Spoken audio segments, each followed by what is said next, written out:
Hi,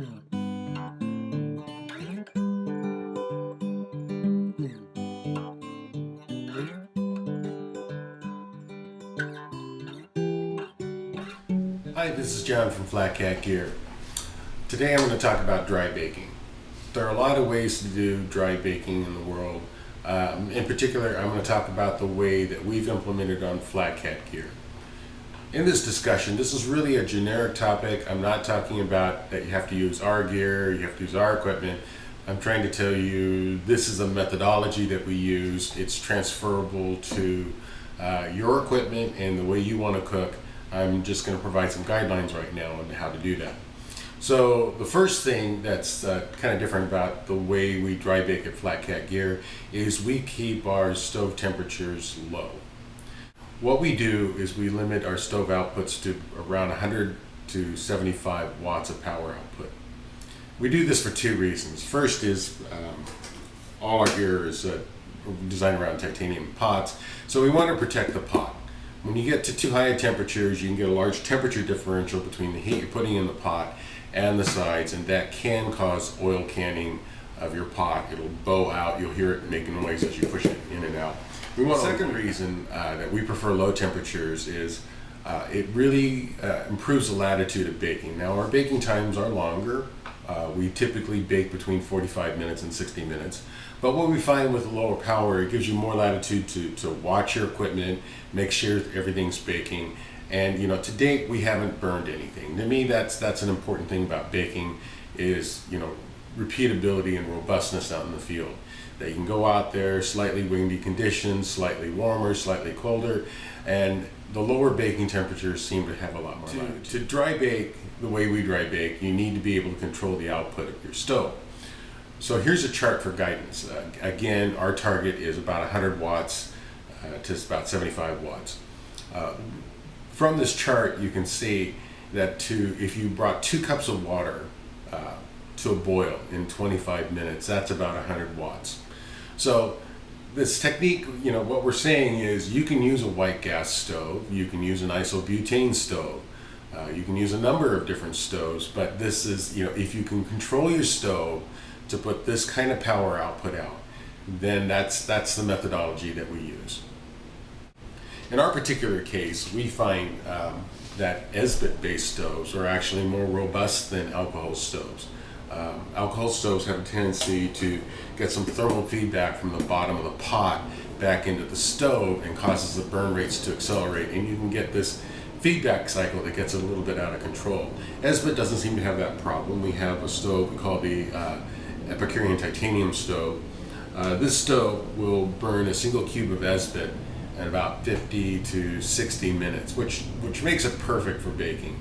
And that's really our preference. It's also more robust to temperature and thermal feedback. Another difference between the way we dry bake at FlatCatGear and other people is we place our pans directly on the pots. We don't use a spacer. And the reason we do that is we're actually using the pot as a diffuser. And the heat goes into the bottom of the pan, up the sides, and that's really what provides the baking, is this pot it's pretty hot. You don't get necessarily a real dark brown crust over the top, but we've got the 3 sides, or all but one side that is getting a lot of heat transferred up there, and we find that comes out with a good big product. Now, one of the discussions is this ultralight baking, and I got to tell you the answer to that is no. And the reason I say that is this: the smallest pan we have is a 3x3 pan. This weighs 2.75 ounces. This is right in the range of some of the ultralight complete cooking systems. So it's not ultralight. Our largest pan is 5 ounces. And with the stove weighs about 18 grams. But by comparison, if you look at the way we bake and other options like the Bemco oven or the FlatCatGear's oven, these are fairly light solutions. So I wouldn't call it ultralight, but I would say that if you want to do baking while out backpacking, this is one of the lighter setups that you can. I'm going to go through a demo on what it takes to do baking while you're out backpacking. I have an interesting example. One of my customers, Heather, has given up gluten and she's, was concerned about baking. I went down to my local store. Maybe, I live in the Los Angeles area, so they got a lot of these specialty stores. But here's a package of gluten-free bread. So we're gonna make a loaf of bread today. Actually, we're gonna make 2 loaves. One to go in an Evernew 1.3 liter pot, and one to go into a Snow Peak 700. So I'm gonna use half of this. In backpacking, the biggest trick about making your own food backpacking is figuring out your portions. 22 ounces, so I need half of that. I need 11 ounces of this flour.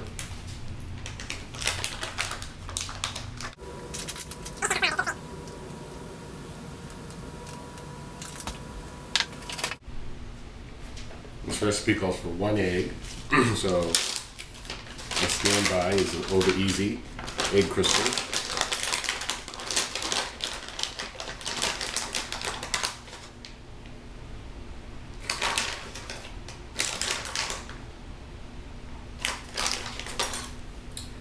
And it calls for milk.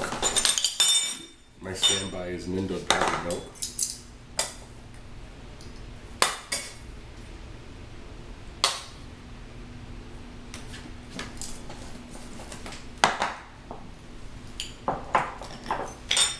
As well as yeast.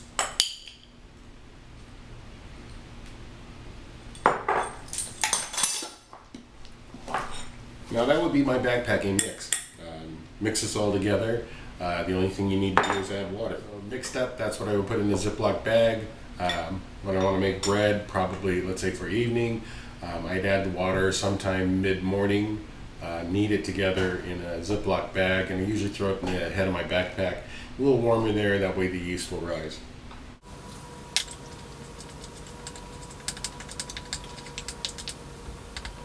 So I've never made this gluten-free bread before. I looked at the ingredients. The ingredients are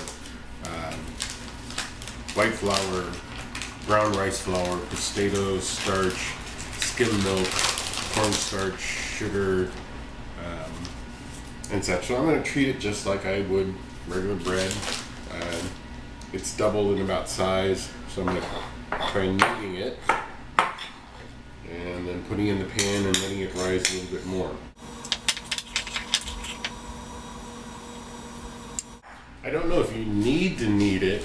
Generally, when you knead bread, you're doing it to lengthen the gluten. So, since it's gluten-free, I suspect you really don't have to knead it that much. I want to talk a little bit about these pans. The pans I use, I'm a big fan of Fat Daddy-O pans. These are regular baking pans. You can get them online a lot of places. The reason I like them is that they're heavy wall. Now, kind of contrary to most backpacking, you really want to go light. However, what I found is that when you go to a thin wall aluminum pan, it doesn't transfer the heat up that well. And what you'll get is darker spots down here and a lighter gradient. So the downside is a heavier wall pan. It is heavier for backpacking, of course, but you got better heat transfer. And so I opted to go for the better heat transfer over the lightness, because the point is for baking and getting a good crust. I'm going to clean this up a bit, and we're going to let this rise again.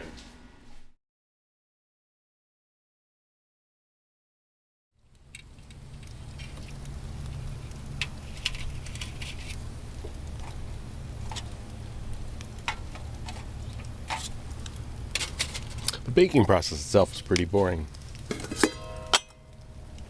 So again, here's our gluten-free bread directly in the pot, no spacers.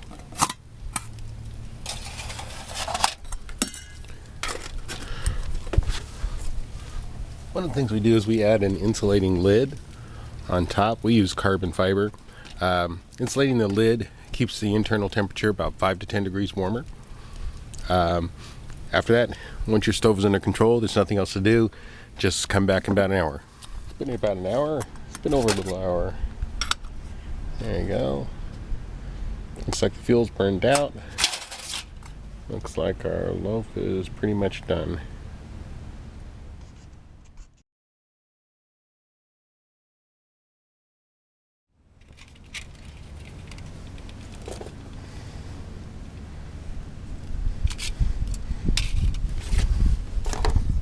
Again, we're taking a Snow Peak 700. We're putting the directly in there.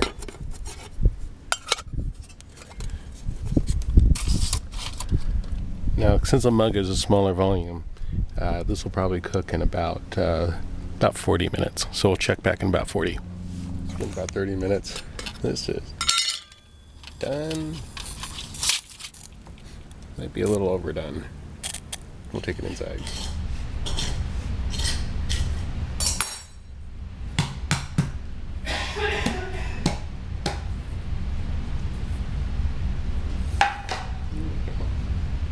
Nice brown crust.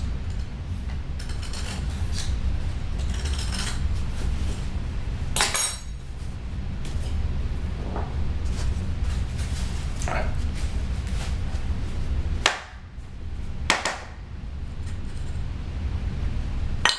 Yeah, we'll get a little brown.